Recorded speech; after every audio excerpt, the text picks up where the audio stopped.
Hey, y'all, chilly day. Isn't it a chilly day? It's crazy. Finally feels like winter's coming. It feels like winter will be upon us before long, and I don't know if you know this about me, but I may be calling you one evening. When it gets dark early, I get kind of down and crabby. Do you really? I do. I like sunlight. I like daylight. I like 100-watt light bulbs.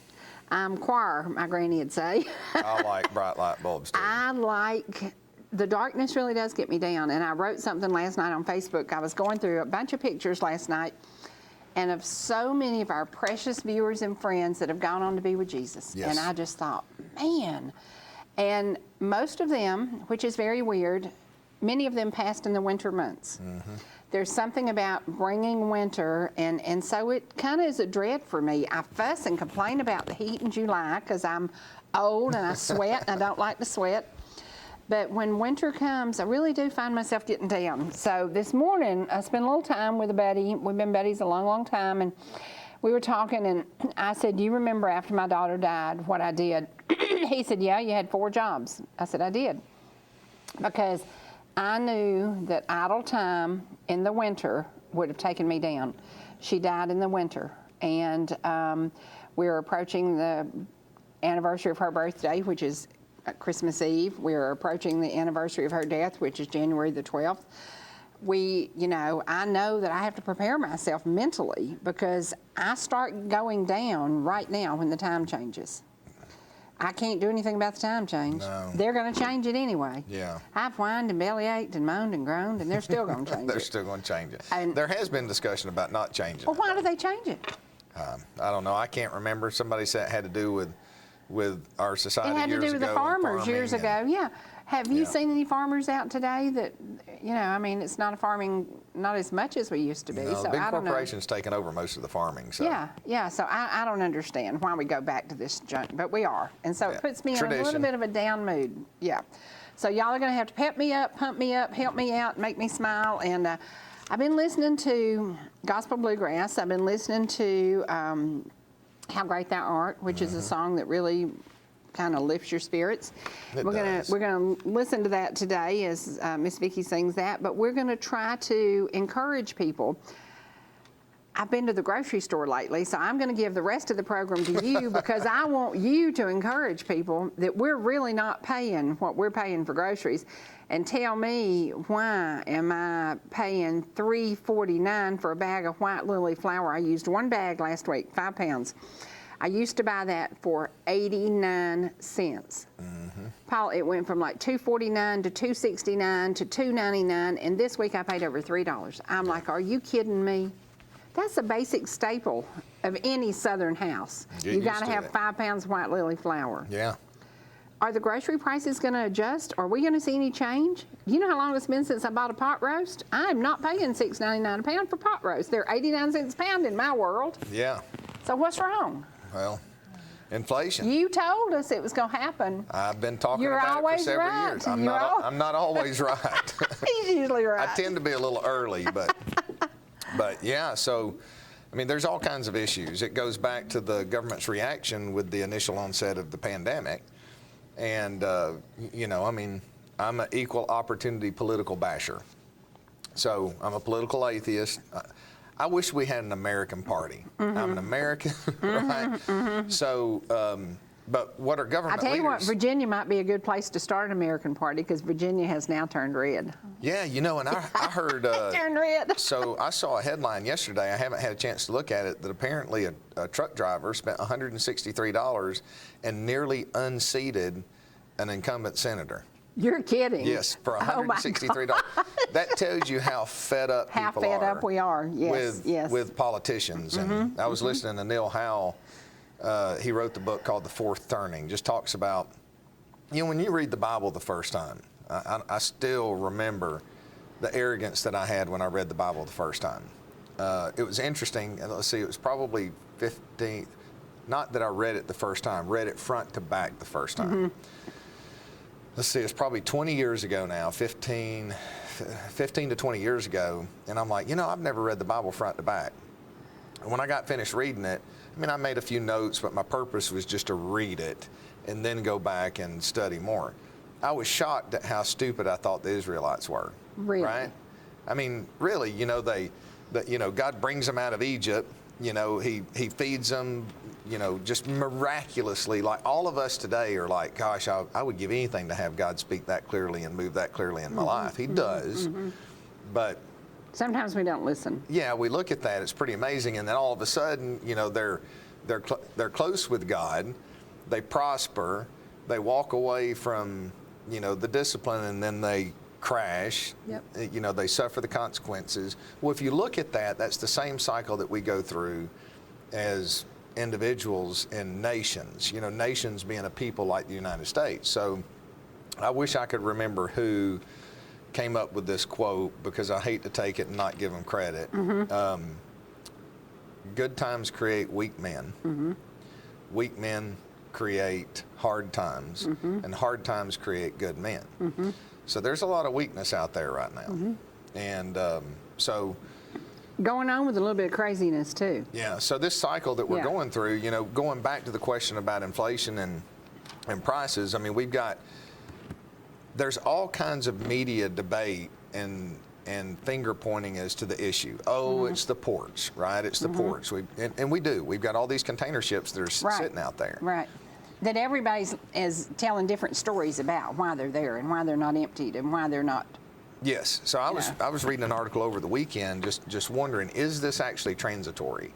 And I believe part of it is transitory because at some point demand's going to dry up a little bit, and that's going to allow us to be, our ports to be open and handle the demand that we have. But our government's response has been to print money. Let's give more money, give more money, give more money.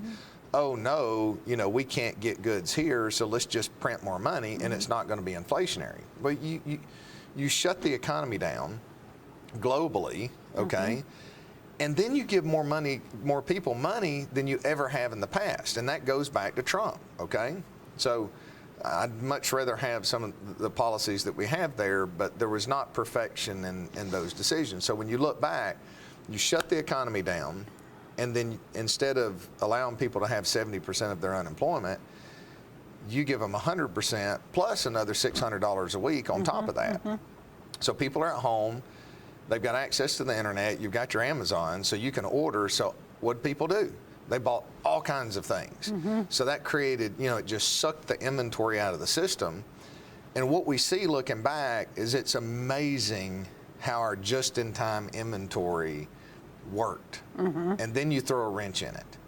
And you've got increased demand because of all this extra money that people have, and that is inherently inflationary. So you look at some of the studies that are out there right now, polls, about 85% of the people out there are trying to wait as long as they can in dealing with the inflation. Prices are going to come down, prices are going to come down. But inflation's a psychological phenomenon. It's a monetary phenomenon first, but it's a psychological. So what happens when everybody starts panic buying, like they did toilet paper during the pandemic? Then there's none to be available. There's nothing. Or people will sell it on the black market, if you could believe that. I mean, you're going to do whatever you have to get a pack of toilet paper. That's right. It's crazy. Well, what happens if you have food shortages, and then people start panic buying food, and that fuels itself? I mean, there's shortages everywhere. I mean, we were planning for this Friday just to feed the football players, so we were going to buy some Uncrustables, right? Just a good snack for them to eat after the game, a few things like that. Those little peanut butter and jelly sandwiches. Yeah. Yeah, we buy. Yeah, we're big supporters of those, because if your sugar is bottoming out, or if your protein level goes, you can snap one of them in and it does a miracle. I was able to find them at Walmart, and I bought all they had, which was just enough to feed all the boys that we need to feed. Yeah. But everybody at the table was talking. You better start looking now, because things are hard to find. So this is something that's impacting everyone, and it's not going to be solved immediately. The only way it's going to be solved is either a recession, which none of us want. We don't want that, because that recession will take the excess demand away. But if the economy continues to heat up and ramp up like it has been with all this money being spent, then this is just going to get worse. So we've got energy policies which are causing gasoline prices to go up. Trump went from opening everything in the world up so that we could have tons of oil. Speaking of oil, explain to me the purpose in closing all of our pipelines in the United States. What is the purpose in that? I don't know. This is my thought based on the analysts that I read and what we've looked at. So Because driving a big gas hog, I'm always like, I feel like it's $89. yes. So this administration, and those on the Democratic side believe that we need to shift to sustainable fuels because of global warming. That's a whole nother conversation in and of itself. But so there are two ways that you can change behavior: prices and regulation. So what happens if you read into the publications that they're putting out, if you want to drive people to move into electric cars, first you do it by regulation. They're trying to People don't want to be regulated. They're trying to mandate everybody get the vaccine. But there's a subset of the population that just wants more information before they do it, right? Right. So they're trying to push in a totalitarian type manner instead of giving us the freedom to make that decision. So you put in regulations as a government to drive behavior towards electric vehicles. You reward individuals and those companies that are producing the electric vehicles. And then you institute policies by limiting the supply of oil, which that supply, I mean, we're still going to drive. They could cut it in half, and prices are going to go up because people are still going to have to drive. But what happened back the last time under the Obama administration when we got up with real high fuel prices? Over $4 and something for diesel fuel. It was over $4.64 a gallon for diesel fuel. I did the math back then, and I bought a Suburban because I didn't believe that it was sustainable, but you could buy a Suburban for next to nothing because everybody was buying these fuel-efficient cars. So this administration's pretty clear that they want to push every lever that they can to try to drive people towards those electric vehicles. So if you can I want an electric car. And I don't want you to tell me what to drive. If you can get gas to $5 or $6 a gallon and diesel close to $7, then what's that going to do? Some people are going to be forced to change their behavior to get more fuel efficient electric cars. So this is all about behavior modification more than anything. And I've had a hybrid. I've driven a that's hybrid. really what it boils to. I have not had an electric car, but I've had a hybrid, which I guess is electric, and Right. it was multi-use. What do they call it? Flex, whatever. Flex fuel. Well, But- flex fuel's a little bit different. Yeah, than that, different. a hybrid car. But it, I also had a $4,000 battery had to be replaced. Right. So when people think, do you want to pay for the gas now, or do you want to pay $4,000 when your battery goes down? Right. I didn't like that battery going down. I didn't like a $4,000 battery being part of the deal, and I just, that wasn't for me. And somebody that I love dearly who passed away recently gave me a math lesson one day sitting in Lawson Chevrolet, and I was talking to Ann Duncan about, would you drive a hybrid? And it was when Tahoes and Suburbans came out with hybrids, and you know, I like big cars, and she said, unless you drive so many miles a day, it will not pay for itself.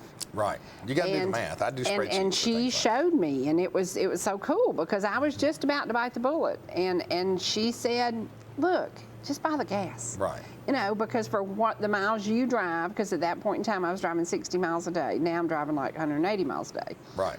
But it was very different. My way of thinking was it was about the gas prices and would I save enough money? And when she did the math, I wouldn't have. So see, but how many people don't do the math? They make an emotional decision. Exactly. And they jump over there. Yeah. But it's all about.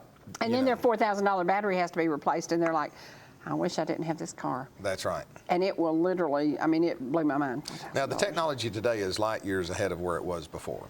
So, but the question is, do we have enough rare earth metals and enough lithium to pull off this 2030 to 2034, 2036, I can't remember the exact date, on the agenda that this administration's put in place? Can we convert everyone over to electric cars? There are a lot of analysts out there that don't believe that we can do that with the technology that we have today. But, you know, that efficiency is, I mean, Moore's Law is still taking place where our information is doubling about every 18 to 24 months. It's unbelievable the amount of knowledge and breakthroughs that we have. I mean, that is amazing, the technology that's coming through today. Would you convert to, have you ever thought about Have you ever had a hybrid? I've never had a hybrid, but quite frankly, I've spent the past 90 days doing research and talking to companies to see if I could do a full off-grid solar system for a home. I know you were talking about that. Yeah, because I do believe that inflation is going to be severe for the next cycle, maybe 7 years or so. It's not going to be straight up. It'll be in fits and starts. But I believe that we've entered a period that inflation is going to be above average, much above average of what we've experienced since the 1970s. So I got looking at it and said, okay, well, if inflation happened to average 5 to 7% a year, you know, then your utility bill is going to double in 10 years. Yeah. So if you've got technology that can last for 20 or 25 years. And you know what's not going to double? Your Social Security's not going to double. No, well, there is a cost of living adjustment in Social Security. Not doubling, though. But that's based upon the government calculations, which is, you know, if you went to the pre-1990 calculations, your pay raises would be higher. But that's a hidden tax too, and people don't realize that. I mean, it's, you know, that we need honesty back into our government, and we need accountability back into the government, and we need freedom for the people to come back. You know what scares me? What? Old people can't afford to get old. No. And that's because, and you know people who lost everything during that crash, during those crumbling times, and then their Social Security really isn't enough to sustain themselves. No, and even that. So let's go back to the year 2000. Let's say that you're a retiree, you're 65 years old, you retired in the year 2000. Wasn't 2000 a great year? 2000 was, well, I mean, 2000 depends on what you're talking about. Okay. That was the year the technology super busy bubble burst. until 2000. Okay, well, see, I wasn't involved in that. Right. I was involved in distribution. So that was the first year the technology bubble burst. But Silicon Valley kind of went to the devil and back. Yeah, real estate you had a corporate recession, but you didn't really have a recession because real estate took off on the other side of that, which led to the bubble we had in 2007. Right. The same policies were instituted up through 2015 and 16. But what our government has done and the amount of money that they have injected into the system, the companies that they've bailed out, the stimulus that they've sent out is so far outside of any historical boundaries that, quite frankly, we're all in uncharted territory. This is a grand experiment that we do not have any comparison to in the past. I'm scared. Don't get scared. It doesn't do any good. I worry about these older folks that I want to build a big house and bring them in. Right. I mean, I really do, because I see people who can't take care of themselves. Well, think about it this way. So back in the year 2000, you could buy a really nice home for $200,000. Oh, yeah. Okay, the median home was what, 100 and, I think the median home was 180,000, somewhere around there. It's my understanding now the median home's around 360, 370. Do you know that? I know it's in the mid 300s. But if you had $500,000 and you retired back in the year 2000, which in the asset management business back then, if you got a $500,000 account, that was a good account. Today, that's just an average account. So even below average account, quite frankly. So, but if you had a CD, you could earn 7% on that money. Right. So imagine if you knew nothing about the markets, you were scared to death, you were 100% in a CD, you were earning 7%. Well, what are you earning today? -1. Less than 1. You know, a 10-year government treasury is 1.6%, and we know inflation's running at 3. So you're 20 years later, when the cost of just about everything is nearly doubled, housing's doubled, cars have doubled, gas is more than what it was. So because your house has doubled in value over the past 20 years, your taxes have gone up. You know what happens about that house that doubled? What? If you sell it today, you can't replace it. No, you can't. Can't replace it. And we tell everybody, unless you're going to move in your mom and dad's basement, or unless you have a second home at the lake that's small and you want to convert and move to a smaller home, then don't let us put your house on the market, because you're going to be walking out with your suitcase wondering, where am I going? Well, that's the reason Holly and I are building that garage dominium. Is barn dominiums are the greatest thing ever. Yeah. They're just fantastic. They have problems, you know, because any steel construction or barn dominium traditional financing is not available for those. Yeah, it's hard. Yeah. But in the right circumstance, I mean, it's much more affordable, and it gives you, you know. I'm excited to see yours. I can't wait. I think it's cool. I think you're going to be the master planner too. I don't know. Everything's going to. I will tell you this: if it goes as well as I think it is, my plan is, because Kel's going to, hopefully Kel's going to have his builder's license soon. Our plans to build some of these. That'd be awesome. Because they're going to be so much more affordable. I got a list of people who need them. Yeah. Yeah, absolutely. That is And so then cool. there'll be somewhere for people to go that can sell something and actually Cash step and have down and the put money. themselves Yep, in a better situation. Well, we're going to take a break for just a minute because I have a couple of things I want to say, and then we're going to go to a song. This is "How Great Thou Art" by Vicki, and I have a couple of things that I just want to share with y'all. I got a message as I was going on the air, and I just want to read it to you because this is somebody that I dearly love, and I was actually talking about them earlier. I was lucky enough to sell their beautiful home, and they moved over into the free home community out of an HOA situation because they wanted to live out of an HOA situation. And this is so sweet. This is Tracy and James Jones, and for anybody who ever watched Doyle Lawson, and you know that Doyle Lawson's this great, amazing musician. James Jones played and sang with him for years, and he was with Barry Abernathy, and just good musician. Tracy is an amazing lady. She worked for me for a while, and she has had some surgery, and I have a very, very special prayer request, and I think we need to, after this, we're going to do How Great Thou Art, because he's going to be great, and he's going to get her through this. She said, please put me on your prayer list. I have had a complicated surgery. The bottom part of my lungs collapsed. I was transferred from Canton to Northside Forsyth because of faulty equipment during my surgery on my back. It has been a nightmare, so please remember me in your prayer. Tracy is ball ground girl, free home girl, somebody we know and love. Her children are amazing kids, and we want to pray for her, and we want to pray that she gets through this. Also, Larry and Lynn Kellogg, I got to see them the other night. They used to eat at my restaurant when I had the Iron Skillet, and hadn't seen them in a long time. Larry was one of the pharmacists at Jasper Drug Store for many, many years. Precious, precious people, and it was just so good to see them. You know, you don't see people for a while, and I've thought about them a lot since then. But the big announcement today is we are so thankful. I work for a great, great company, United Country Talking Rock Realty. We are going to be involved in a wonderful project at the intersection of Philadelphia Road and 515. This is going to bring jobs, homes, shopping to an area that was designated when 515 was built. It was designed for growth. And it is the perfect place to grow. I actually sold the corner across from it years ago to Jackie Jones, where the Microtel is, and I sold all that stuff. Then I sold the Walmart. You know, we've sold and sold and sold in that area, but there's been kind of a stale time, and this property's been sitting there. It also joins the Lutheran church next door. Nicest people in the world, and to Sandy Langford, I hope you're out in Montana watching, met her because of that church. Love, love, love it. They were so supportive of the project. I'm so excited that our company is going to be a part of a $100 million development. Now, that's a big to-do. That means that there will be jobs, there will be availability, there will be some nice stores coming in there. It's something that Jasper has waited for and wanted for a while, and we just didn't have the right developer. We have a fantastic top-of-the-line developer that's going to do this. And to the city of Jasper, y'all are open for business, and you are doing amazing things with downtown. Have you been to downtown lately? I have.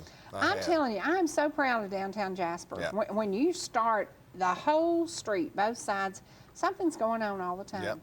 And I love it because I lived there in those lean, mean, horrible years when nothing was going on downtown, and every building, you know, it was available, it was for rent, it was empty. You could find a parking place anywhere, and now you got to walk 2 blocks to get a parking place. I love it. I love it. I love it. I love it. So thank you to Jasper, and to everybody who is looking at development as a negative. I see it as nothing but a positive. 515 was built for growth. Right. And I lived, I don't know if you remember this, you're maybe not old enough, but when we bought our property where Bojangles is and where Wendy's is, 515 stopped at Highway 53. And believe it or not, there was a stop sign there. Now think about that.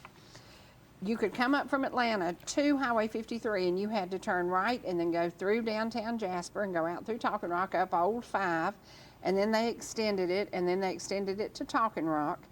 But I can remember during a snowstorm thinking these crazy people from Atlanta are not going to know that the road stops because it was a blinding snowstorm. And there's this stop sign out there on 515. And I'm like, oh my gosh. But 515 was built for growth and designed for growth. And we're growing. And so thank God for a city council that is just fantastic.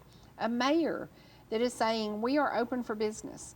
And so to Jasper, to if you own a business in downtown Jasper, I'm so proud of everybody who has jumped out. I mean, they really about jumped off the bridge to do it because they did it during the time that things were a little bit uncertain with COVID. Right. But people still came in and opened businesses. They did. I'm so very proud of everything going on in downtown. And I get tickled because the girl who does my hair has done it for a long time. And she said, I'm getting new clients all the time. I'm getting new clients all the time. I'm getting busy. I'm getting new clients all the time. That's what growth is about. Yep. And it's about growing that small beauty shop. It's about growing that small restaurant. It's about growing. Our schools are prepared for growth. And we do need a few more teachers. And you know, maybe some great teachers from somewhere else will move into the area.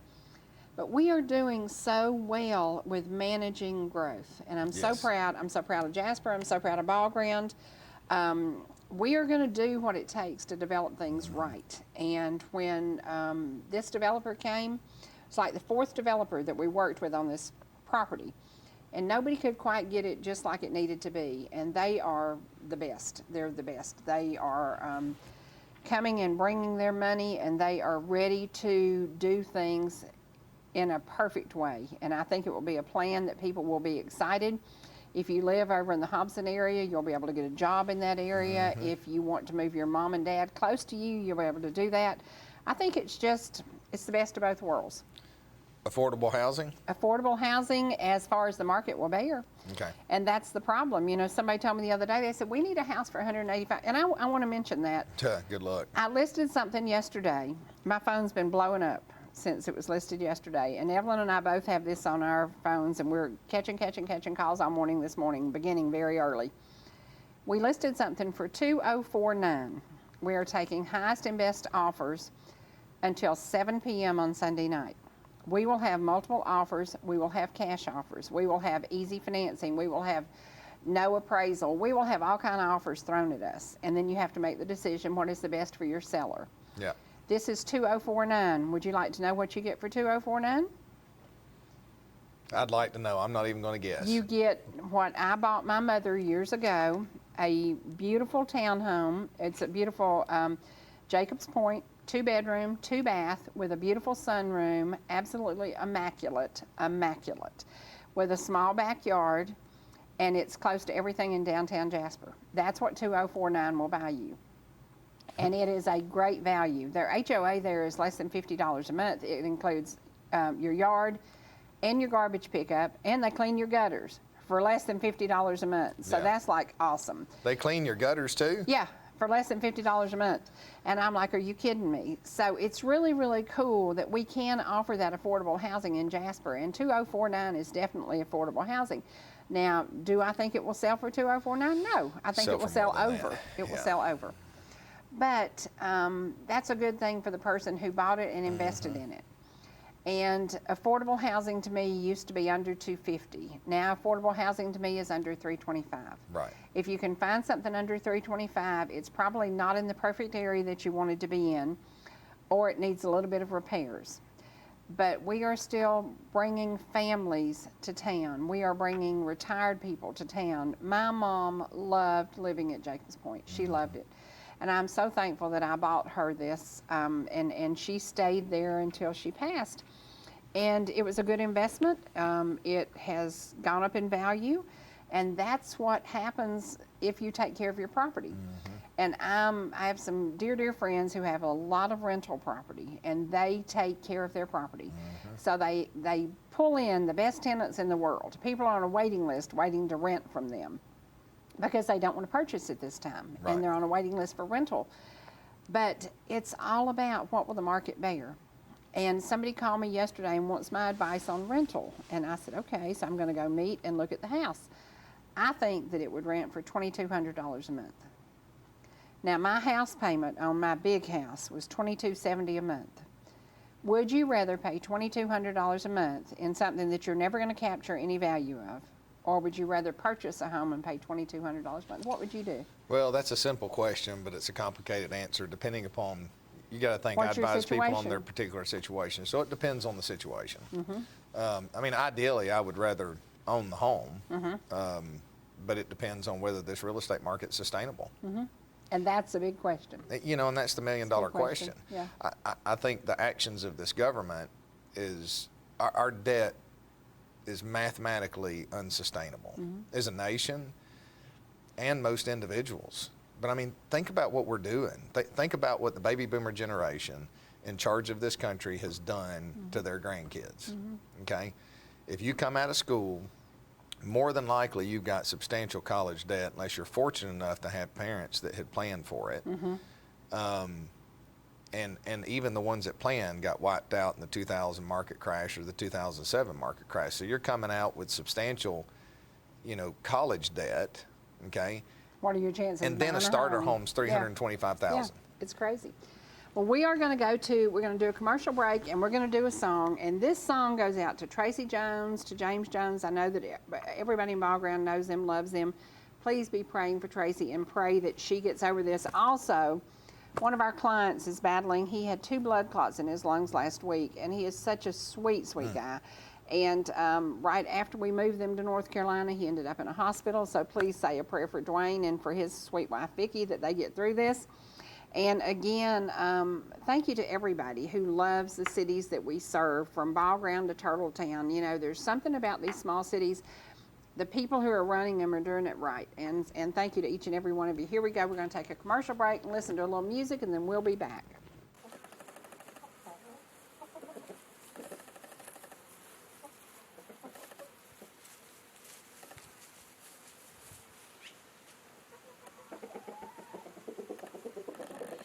United Country Talking Rock Realty says it best. I'm happy as long as I can see Sharp Top. From the ground up, new home to complete renovation or remodel, we have combined the amazing workmanship of SGC Groups, transforming the forgotten to the fabulous. Teamwork makes the dream work. For buying, selling, or flipping, call Sherry Martin at 404-375-0590 or Evelyn Calhoun at 770-733-0779. Whether you're in the mood for chicken strips, a delicious burger, our classic banana split, or an upside-down thick blizzard treat, we've got you covered. Hot and fresh food every day, every time, and delicious DQ soft serve make the perfect pair at your favorite place. Not fast food, fan food fast. Your Blue Ridge, Ellijay, and Jasper Dairy Queens are your meet, eat, and treat headquarters. Thank you for choosing DQ. How may I serve you?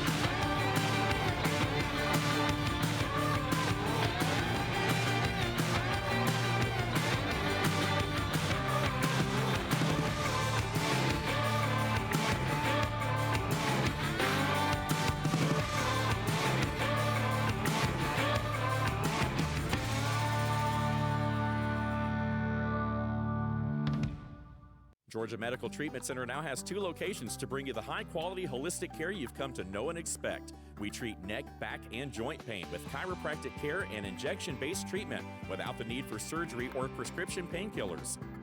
Our medical weight loss program can also provide relief while ridding your body of toxins, pounds, and inches while improving your overall health. Call today for a free consultation, 770-345-2000, or go online to georgiamtc.com. Most of us are in touch with the internet in one way or another all day long. A fast, secure connection matters. It keeps us entertained, informed, in touch. ETC cares about your connection. We know strong, reliable internet with your choice of speeds makes life better. If you need an upgrade or just have a question, get in touch. Call or visit etcnow.com today. Whether you're swimming in the sea or splashing in the pool, making a masterpiece, or just making memories, writing a great American novel, or writing your term paper that's due tomorrow. Whatever you do in life, Farmers is here to protect it. For all your insurance needs, call Donald Curtis in Blue Ridge.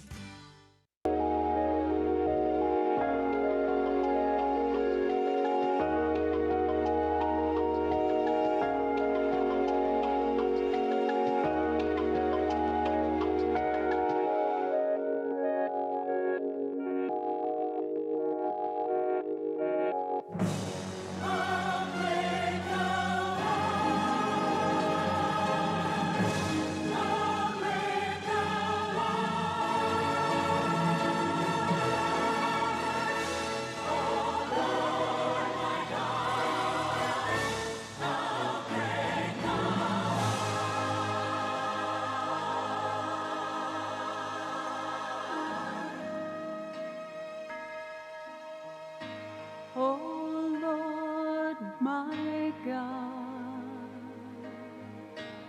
when I in awesome wonder consider all the worlds thy hands have made,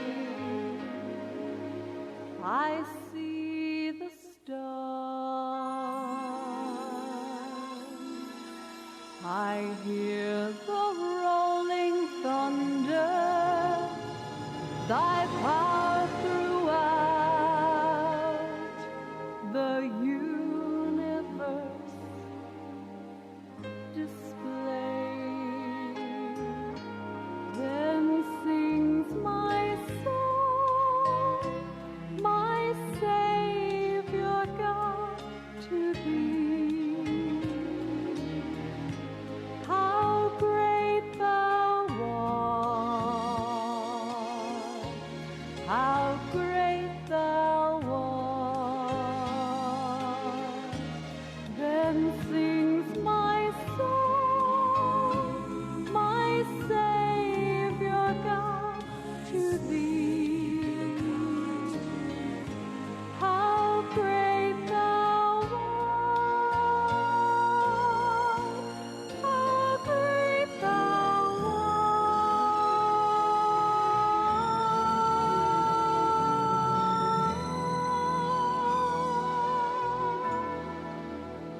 And when I think of God, his Son not sparing, sent him to die, I scarce can take it in, that on the cross my burdens gladly bearing, he bled and died to take away my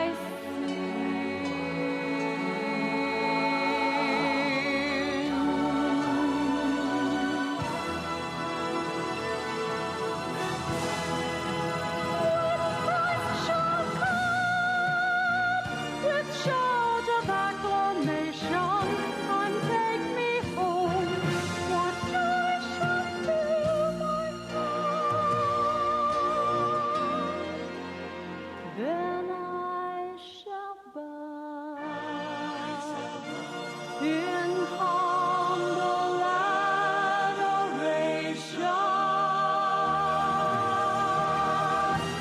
and there proclaim, my God, how great thou art. Then sings my soul,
We're back.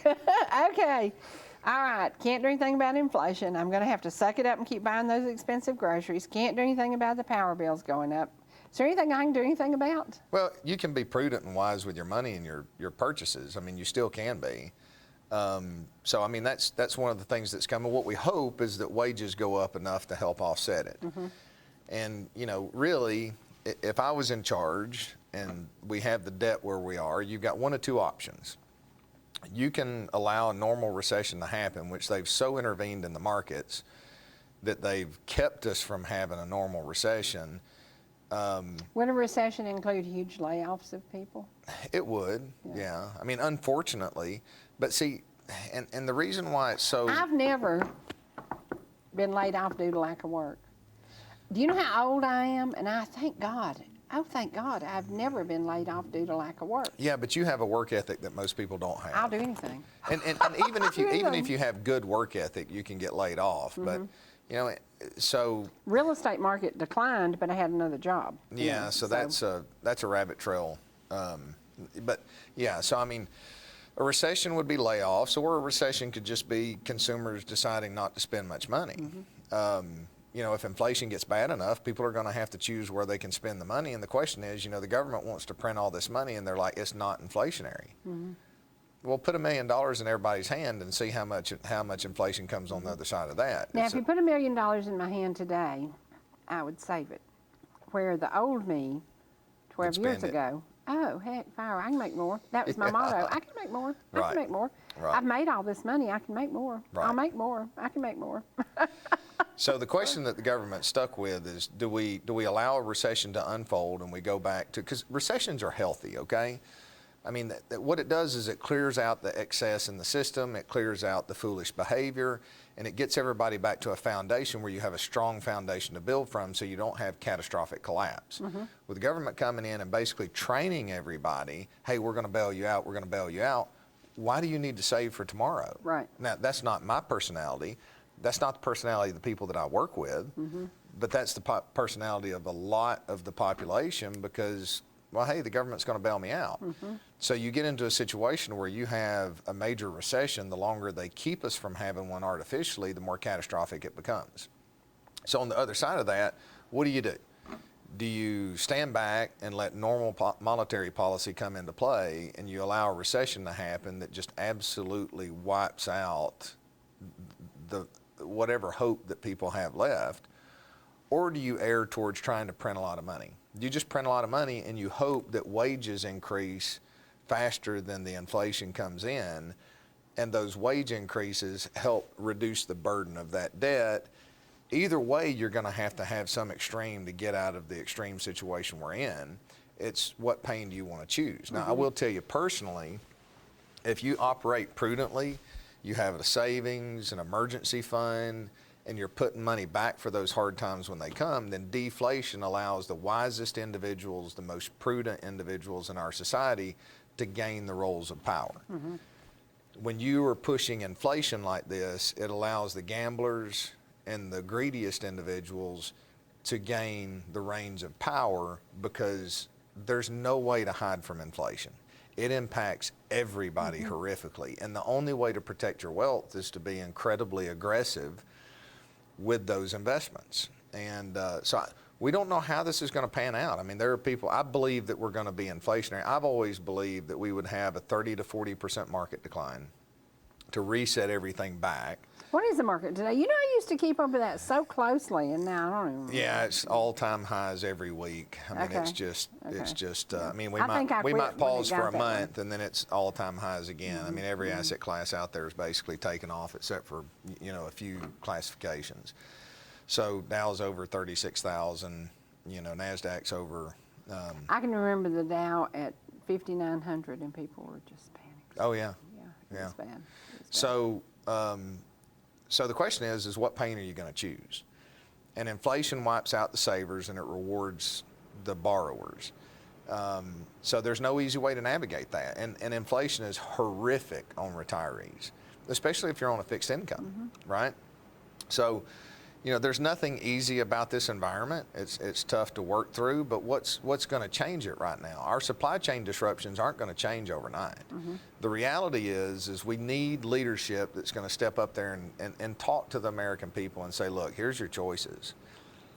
We're relying upon China right now for a large portion of our supply chain disruption. They win a war just by shutting down production. I mean, do you know how long it would take to get through the regulatory hurdles? I mean, what do you have to deal with in real estate just to get approval to be able to do the development? Well, I'm just thinking about a trucking company. When deregulation came, it saved the American trucker because we were forced everywhere we looked. There were regulations that were killing us. Yeah.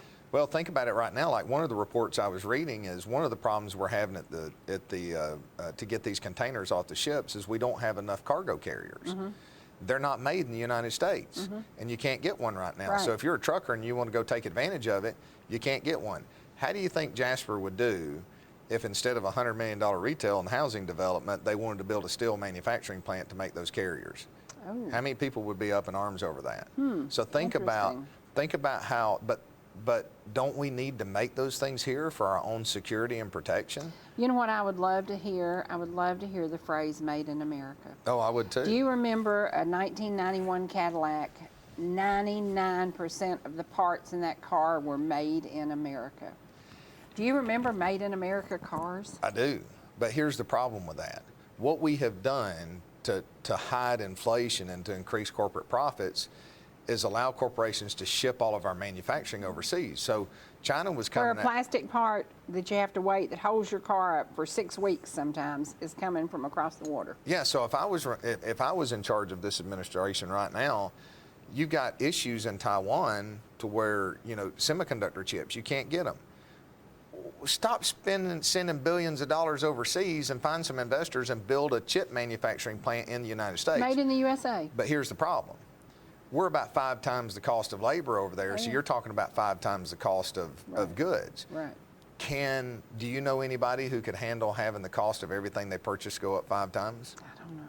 What about another 5,000? So the thing is we've shipped all of this over there because the labor was so cheap, because corporate America really wanted their profits. I mean, corporate profits are at an all-time high. Why are your clothes made in Mexico? Why do we look at a tag and it's a brand cheap. We used to love that's now made in Mexico? And you're it's like, cheap. Really? And they don't have the regulations we do. Yeah. So think about shifting that back here and the difference in cost and how inflationary that will be. It needs to be done. Companies need to be, this just-in-time inventory was fantastic. But what we can see now is that's the weakest link in the global economy. And it's not going to be solved overnight.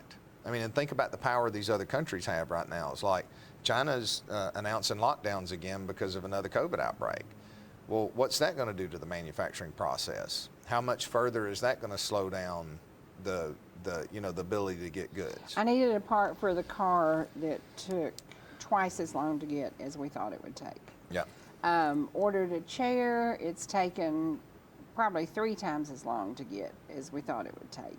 Everything is, and it is truly supply and demand. And then I look at these, I can pick out 50 small towns in Georgia that I could drive through today that have empty factories and empty plants sitting there that nobody ever took over after they closed and moved to China or Well, it wherever didn't make they moved sense. to. How could you compete with the cost of production in China? You can produce it so cheap over there because they're so friendly to the manufacturing process. Lack of regulation, labor costs are so cheap that you can ship it all the way over here and still be, whatever, a fifth of the price of what it would be in the United States. And you don't have to deal with the headache. I mean, you got government regulation, and it's, from my opinion, it's corporate America using their lobbying dollars to basically push regulation that's not necessary, under whatever excuse you can push it, to protect those business models so that there is no competition in the U.S. Something's going to have to change at some point. It's sad. I was thinking about Pickens Footwear, but can you wrap up? You've got about 6 minutes left. So tell me what is important to you today? Oh, that's a good question. What's important to me today is that we have some sanity and truth come back into this country. That's a whole nother conversation. But I think what's important for people to think about today is you need to be mentally prepared that there's going to be shortages of items that you need, and there doesn't need to be any panic buying, but it's highly likely that we're going to have some type of food shortages over the next 12 to 24 months. We've been very fortunate. God's blessed us with our ability to produce massive amounts of food in the United States. 100 years ago, people were saying by 1950 that people were going to die mass starvation, but God has granted us the mental ability and the technology to increase our efficiency. But everything has been just-in-time inventory. So you take another major drought that comes through next year, our food production could be hit. I'm not saying panic, but just think in an inflationary mindset. When you go to the grocery store, don't hoard, but maybe pick up just a little bit extra food, the things that you use. I'm finding myself buying canned things like canned salmon, canned corned beef hash, canned things that won't spoil. Right. So how nice would it be if you had 30 days worth of the goods you use on a regular basis? And if you go to the grocery store and the supply chain disruptions have kept you from being able to get that sauce that you use for your spaghetti, well, you don't buy it that time, but you go home and you take it off your shelf and you still have it. So you need a food savings, which would be 30 days to 60 days, depending upon your budget. There's no need to panic over that. But do understand that prices are probably going to continue to go up, especially if fuel prices go up. The only thing that's going to keep them from going up at this point would be a recession. My concern is if we do have a recession and the government response is, oh, well, we gave a bunch of money last time and it solved the problem, we're just going to give more money. At some point, that's going to cause currency issues, and we could move into the realm of hyperinflation. That's a risk. I pray to God that we don't see that in our country, because it will absolutely destroy our standard of living. I'll tell you something that's never going to happen. We're never going back to what was minimum wage before all this craziness? $6.75 an hour. I don't know I thought it was 9 something. Before all the craziness. But really, the market's priced out. Good help has been well over $12 to $13 an hour anyway. So that minimum wage number was. I mean, I know that's what fast food restaurants and a lot of the corporates do, but I don't know a lot of people who are paying minimum wage for their really good employees. Yeah. And that's the key. And then we look at those really good employees, their insurance is going up. Right. Their auto tags are going up. Even your emissions test went up $2. I mean, just everything goes up and up and up and up, and it's not catching up. But what I believe people need to do is really stop making decisions with emotion. We need freedom in this country, and we need to protect that freedom. We need to hold our politicians accountable. And here's the thing I'll ask you. Your senator and congressman in this area, what have they done to stop the onslaught of what's coming? And if they have done nothing to stop what's here, if they have not been vocal, then go find somebody who doesn't want to be a politician, get enough people to get them together, and convince them to run. Because it's not the people who want to be a politician that we need running this country. It's the people who are willing to step up, because there's nobody else that'll do it. Speaking of, Ball Ground got some great news, and you need to call Brandon Beach and say, we need you to pressure and tell DOT we need the truck bypass sooner than later for Ball Ground. They now have it on a calendar now for 2030. They have said this is going to happen. But I'm going to tell you, I park on Main Street every day. And every time I step out of my car, I'm like, oh my God, I'm going to get killed right here. And I'm like, I tell everybody, I got my outfit laid out to be buried in. I'm going to get killed on Main Street in Ball Ground. We have to slow down the traffic. We have to keep the trucks. The trucks have the right to a better road to travel. Truckers don't need to be coming through downtown Ball Ground, having to sit on their brakes, having to hold their clutches in, having to back up because some crazy old lady is crossing the street. We have needed that truck route for over 25 years. But call your congressman, call your senators, pick up the phone and say, get with DOT and find the funding for this road, because in my opinion, in North Georgia, it is the most important road that is well deserved and well needed. And no, it is not going to stop downtown Ball Ground's growth. It is not going to do anything except give the truckers a break. When I owned 25 tractors and trailers, let me tell you about this. My trucks, their clutches, their tires, the wear on their brakes, all that stuff is important. If you come down 372 through downtown Ball Ground, you are tearing up your truck. And the potholes and the mess, it's not fair to the truckers. So give the truckers a road that they can safely, you know how many chicken trucks leave Gilmer County today and go through downtown Ball Ground? Actually, I do not know. A bunch, and I smell them every day. And it's not fair to the truckers to have to sit there on that hill at that four-way Right. stop sign and then go down and stop at the crosswalk. If they don't stop at the crosswalk, they run over me. We need to get the truckers their own road, and they desperately need it. Right. So call your senators, call your congressmen. Okay, I'm through with that. Now, you've got 1 minute to tell them bye. And tell them what to do, and you got 1 minute. Just be prudent. That's the only thing that I can say is take calculated risk, understand what you're owning, and try to take the emotion out of it and think critically and logically. Don't do something because some talking head on the lying media tells you that you need to do something. Don't write somebody off just because they have a different belief than you. We're Americans. We're all in this together. And if things get bad, then we're going to have to come together. Or if we choose sides, that's what happened during the Civil War. So pay attention to who the real enemy is. It's not your neighbor, okay?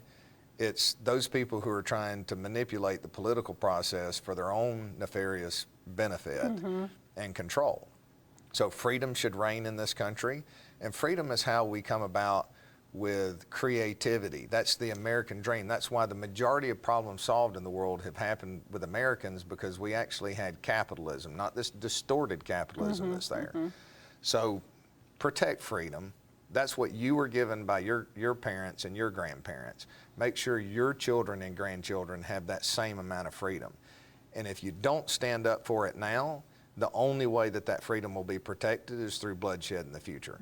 And hold your politicians. If you have a career politician in your voting area, look at what's taking place in this country. Do they deserve to be there? If not, find somebody else. Reach out there and encourage other people to step up. When a truck driver can spend $163 and people recognize that he's got more wisdom than a career politician, Wow. That's what needs to happen That in is this country. wild. That he is didn't wild. He didn't win from what I understand, but Yeah. he came pretty dang close. That is crazy. Okay, it's time for us to get out of here. Y'all be safe out on these wet roads. I'm headed to Forsyth County. Got a doctor's appointment. I got to get there. See you soon, only on ETC. Bye, y'all.